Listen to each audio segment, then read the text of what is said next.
Hello friends, welcome back to my YouTube channel. तो आज के इस वीडियो में हम देखने वाले हैं वेब डेवलपमेंट के बारे में। तो ये हमारी सीरीज का जो है वो पहला वीडियो है जिसके बारे में हम पूरा का पूरा वेब डेवलपमेंट के बारे में पढ़ेंगे कि हम वेब डेवलपमेंट में कौन कौन से कॉन्सेप्ट यूज करते हैं, क्या क्या लैंग्वेज यूज करते हैं, डेवलपमेंट प्रोसेस क्या होता है, रिक्वायर्ड स्किल क्या होती है, करियर एंड बेनिफिट्स क्या होते हैं। तो सबसे पहले यहाँ पे आप देख सकते हैं कि हमारे पास एक वेब डेवलपमेंट है, उसके कोर कॉन्सेप्ट हम देख लेते हैं। तो जो वेब डेवलपमेंट है उसमें कोर कॉन्सेप्ट कुछ फ्रंट एंड डेवलपमेंट होता है, बैक एंड डेवलपमेंट होता है, फुल स्टैक डेवलपमेंट होता है, वेब डिजाइनिंग, यूआई यूएक्स होता है। तो बेसिकली यहाँ पे क्या होता है, फ्रंट एंड का मतलब ये होता है कि जो आपको यूआई दिख रहा है, जैसे लाइक कि आप ये स्क्रीन देख रहे हैं तो आपको जो कुछ भी दिख रहा है वो सारा जो आता है वो होता है फ्रंट एंड के अंदर। डन। अब फ्रंट एंड में अपन यूज करते हैं HTML, CSS, जावास्क्रिप्ट और कुछ फ्रेमवर्क्स लाइक जैसे React, Vue, Angular and PHP etc जो है वो सारे जो फ्रेमवर्क हम यूज करते हैं वो करते हैं हम फ्रंट एंड डेवलपमेंट में। देन हम नेक्स्ट जो हमारा टॉपिक है वो है कि बैकएंड डेवलपमेंट। तो बैकएंड डेवलपमेंट में क्या होता है कि जितना भी कोड जो है वो सर्वर के ऊपर रन करता है, लाइक कि PHP हो गया, Node.js हो गया, Python हो गया, Java हो गया। इसमें हम डाटाबेस भी यूज करते हैं, MySQL, MongoDB, Postgres, उसके अलावा NoSQL भी यूज करते हैं। उसके बाद आता है सर्वर मैनेजमेंट। तो सर्वर मैनेजमेंट में ये होता है बेसिकली कि आपका जो भी प्रोजेक्ट है वो कहाँ पर होस्ट है, लाइक AWS पे है, होस्टिंगर पे है या फिर GoDaddy पे है। देन आ जाता है API कनेक्शन। तो यहाँ पे क्या होता है बेसिकली कि आप जब भी बैकएंड बनाते हो तो उसको फ्रंट एंड से कनेक्ट करने के लिए आप क्या करते हो, बेसिकली API बनाते हो। तो API क्या करता है कि सारा जो बैकएंड का जो रिस्पॉन्स है वो फ्रंट एंड पे ट्रांसफर करता है। तो ये भी हम जो है वो आगे वाले सीरीज में पढ़ेंगे। सो नेक्स्ट स्टेप हम यहाँ पे देख लेते हैं जो कि है फुल स्टैक डेवलपमेंट। तो इसमें क्या होता है, मान स्टैक होता है, मीन स्टैक होता है, लेंथ स्टैक होता है। तो ये सारी जो है वो हम आगे वाले वीडियो में कवर करेंगे कि आपको मान स्टैक में क्या सीखने को मिलेगा, रिएक्ट के साथ, नेक्स्ट.जेएस के साथ या एंगुलर के साथ या मोंगोडीबी के साथ। वो सारी चीजें हम जो है वो आगे वाले वीडियो में कवर करेंगे कि इन दोनों में आपको क्या क्या सीखने को मिलेगा एंड जो लेंथ में है वो भी आपको क्या क्या सीखने को मिलेगा, वो भी हम आगे वाले वीडियो में कवर करेंगे। देन आ जाता है वेब डिजाइनिंग। तो वेब डिजाइनिंग बेसिकली वही है कि जैसे एक वेबसाइट है तो ये वेबसाइट किस तरीके से यूजर को दिख रही है वो बेसिकली आ जाता है अपना डिजाइनिंग में। अब यहाँ पे जो होता है वो UI and UX।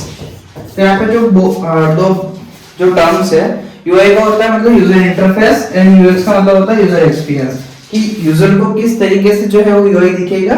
And user experience का मतलब होता है कि यूजर यदि कोई भी वेबसाइट गो थ्रू कर रहा है तो उसका एक्सपीरियंस कैसा रहेगा, उसको कितने जो क्लिकेबल बटन है वो दिख रहे हैं, कितनी इमेजेस दिख रही है, कितनी फास्ट जो है वेबसाइट लोड हो रही है, वो सारी चीजें जो है वो UX के अंदर आती है। और जितना भी UI चलता है वो अपना UI के अंदर आता है। देन उसके बाद हम देख लेते हैं टाइप्स ऑफ डेवलपमेंट। तो बेसिकली टाइप्स ऑफ डेवलपमेंट में क्या होता है, स्टैटिक वेबसाइट हो गई, डायनेमिक वेबसाइट्स हो गई, ई-कॉमर्स प्लेटफॉर्म हो गए, वेब एप्लीकेशंस हो गई, CMS बेस्ड, वर्डप्रेस और स्पॉटिफाई। तो बेसिकली जो स्टैटिक वेबसाइट होती है उसमें क्या होता है कि आपके 2 या 3 या 4 या पेज होते हैं, जस्ट लाइक आपकी एक वेबसाइट है और उसके ऊपर आपका एक होम पेज है, एक आपका ब्लॉग पेज है और एक आपका सर्विस पेज है। तो यहाँ पे क्या होम पेज जो होगा वो आपका बिल्कुल स्टैटिक होगा एंड यहाँ पे जो ब्लॉग पेज होगा वो आप डायनेमिकली यूज कर सकते हो, बट यदि आपने 5-10 ब्लॉग डाल रखे तो वो स्टैटिक भी आप डाल सकते हो। एंड देन जो आपकी सर्विसेज है वेबसाइट की वो भी आप स्टैटिकली मैनेज कर सकते हो। तो स्टैटिकली में क्या होता है कि आपको डाटाबेस की कोई नीड नहीं होती है 90% केसेस में, आप डायरेक्टली पूरी एक वेबसाइट बना सकते हो स्टैटिक कोड के साथ। देन आ जाते हैं डायनेमिक पे। तो डायनेमिक पे क्या होता है कि आपका जो पूरा बैकएंड फ्रंट एंड जो है वो पूरा कनेक्टेड रहता है, इंटीग्रेटेड रहता है कि आप जितना भी सब कुछ जो भी चीजें मैनेज करोगे वो सारी आप बैकएंड से मैनेज करोगे। देन आ जाता है e-commerce platform like Amazon, Flipkart, Meesho. तो ये सारे जो प्लेटफॉर्म है वो ई-कॉमर्स प्लेटफॉर्म के अंदर आते हैं। बट वेब एप्लीकेशन जो होती है वो प्रॉपर आपकी जो है एप्लीकेशन होती है वेबसाइट के ऊपर कि आपने कोई CRM बना दिया, CMS बना दिया, LMS बना दिया या ऐसा कुछ भी बना दिया तो उसके लिए जो है वो प्रॉपर अपन वेब एप्लीकेशन यूज करते हैं। देन उसके बाद हम देख लेते हैं डेवलपमेंट प्रोसेस। तो बेसिकली क्या होता है कि कोई भी यदि आप कोई भी वेबसाइट बना रहे हैं या फिर कोई भी सॉफ्टवेयर बना रहे हैं या कुछ भी बना रहे हैं, तो उसमें क्या कुछ फेजेस होते हैं जिसको आपको डिवाइड करना होते हैं कि आपने यहाँ से काम स्टार्ट करा, फिर यहाँ पे जाओगे, यहाँ से जाओगे, यहाँ से जाओगे, ऐसे तो घूमते घूमते घूमते घूमते आप आपकी डेस्टिनेशन पे। तो इस तरीके से जो है वो आप स्टार्ट पॉइंट से डेस्टिनेशन पॉइंट पे जा सकते हो। तो सेम लाइक सॉफ्टवेयर में भी आपको क्या करना होता है कि जब भी आप कोई भी सॉफ्टवेयर बनाते हो तो आपको सबसे पहले प्लानिंग करनी होती है कि आपको एक्चुअल में बनाना क्या है।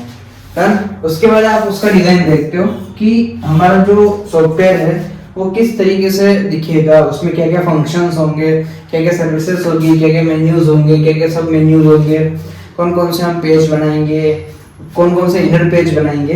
देन उसके बाद हम करते हैं उसकी कोडिंग स्टार्ट। तो कोडिंग होने के बाद क्या होता है, हम उसकी करते हैं टेस्टिंग कि हमने जो बनाया है एक्चुअल में वो प्रॉपर्ली चल रहा है या नहीं चल रहा है। फिर उसको हम क्या करते हैं, कहीं ना कहीं डिप्लॉय करते हैं सर्वर के ऊपर, AWS पे, होस्टिंगर पे या GoDaddy पर। देन उसके बाद हम उनको मेंटेन करते हैं। तो ये पूरी प्रोसेस होती है एंड ये किसी भी बड़े सॉफ्टवेयर में रिपीटिवली चलती रहती है, क्योंकि कभी भी पूरा जो सॉफ्टवेयर होता है वो एक साथ बनता है, वो फेजेस में बनता है। तो फेजेस में क्या होता है, एक फेज बना, उसकी प्लानिंग हुई, डिजाइन हुआ, कोडिंग हुई, टेस्टिंग हुई, डिप्लॉय हुआ, मेंटेन हुआ, उसके बाद सेकंड फेज बनता है, उसके बाद थर्ड फेज बनता है। डन। तो इस तरीके से जो है वो हम डेवलपमेंट प्रोसेस को फॉलो करते हैं। देन आपको वेब डेवलपमेंट के लिए जो आपकी रिक्वायर्ड स्किल है वो होनी चाहिए आप में टेक्निकल एंड सॉफ्ट स्किल। तो टेक्निकल में क्या क्या होनी चाहिए, टेक्निकल में आपको होना चाहिए वर्जन कंट्रोल, जो कि जिसको हम गिट कहते हैं, गिट या फिर गिटहब भी आप कह सकते हो। इसमें क्या होता है कि जब भी आप किसी टीम के साथ या किसी बड़ी कंपनी में जॉब करते हो तो आपको वहां पे क्या होता है, वर्जन कंट्रोल करना पड़ता है कोड का, कि आपने क्या कोड करा है एंड आपके जो फ्रेंड्स होते हैं या फिर आपके जो कलीग्स होते हैं वो भी आपके साथ सेम प्रोजेक्ट पे वर्क कर रहे होते हैं। तो मान लो कि आपका एक प्रोजेक्ट है, उसके अंदर 10 फाइल है, 10 फाइल पे एक पर्सन काम कर रहा है, 10-20 फाइल पे दूसरा पर्सन काम कर रहा है, 30 फाइल पे कोई तीसरा पर्सन काम कर रहा है। तो इस तरीके से जो सारी जो फाइल्स है वो मैनेज करके रखता है गिट एंड गिटहब। देन उसके बाद आपको कोडिंग लैंग्वेज आनी चाहिए, लाइक कोई भी लैंग्वेज हो जिसमें आप लारावेल ले सकते हैं, कोई भी एक फ्रेमवर्क हो गया। उसके बाद आप Node.js ले सकते हैं, आपको कोई भी एक लैंग्वेज आनी चाहिए। देन कोई भी एक फ्रेमवर्क आना चाहिए जो भी जिस पे भी आप वर्क करना चाहते हैं। नेक्स्ट उसके बाद सॉफ्ट स्किल में अपन देख लेते हैं। तो सॉफ्ट स्किल में क्या आना चाहिए, आपको प्रॉब्लम सॉल्विंग करना आना चाहिए, लॉजिकल थिंकिंग आनी चाहिए, कम्युनिकेशन आना चाहिए। देन उसके बाद हम डिस्कस कर लेते हैं करियर एंड बेनिफिट्स, कि यदि आप वेब डेवलपमेंट सीखते हैं तो आप क्या क्या चीजें अचीव कर पाएंगे अपने करियर में, क्या जो है वो अचीव कर पाएंगे, क्या फोकस कर पाएंगे। तो सबसे पहला जो है वो जॉब रोल। तो आपको डेवऑप्स की जॉब मिल सकती है, आपको डिजाइनर की जॉब मिल सकती है, आपको इंजीनियर्स की जॉब मिल सकती है। तो बेसिकली आपको किसी भी कंपनी में डेवऑप्स डेवलपर ऐसे कंसीडर करा जा सकता है, डिजाइनर के लिए आपको हायर करा जा सकता है, इंजीनियर्स के लिए हायर करा सकता है, और इसकी जो है वो बहुत हाई डिमांड है। ओके। देन आ जाता है इनकम पोटेंशियल। तो यदि आप सॉफ्टवेयर डेवलपमेंट चूज करते हो या फिर वेब डेवलपमेंट चूज करते हो आप, तो वहां पर आपकी जो इनकम है वो बहुत एज कंपेयर टू बिजनेस या अदर जॉब आपकी ज्यादा होती है। देन आप फ्रीलांसिंग भी कर सकते हो, कि आपको नीड है कि आप घर से ही वर्क करना चाहते हो तो आप किसी भी कंपनी का जो है वो प्रोजेक्ट लेके फ्रीलांसिंग कर सकते हो। आज के वीडियो में इतना ही। नेक्स्ट वीडियो में मिलते हैं HTML चैप्टर 1 के साथ, और उसके आगे हम जो है पूरी सीरीज बनाएंगे जिसमें HTML, CSS, JavaScript, jQuery, PHP, Laravel, Node.js, Next.js, React.js, वो सारी चीजें हम है वो कवर करेंगे 1 by 1। Thank you friends, watch my video.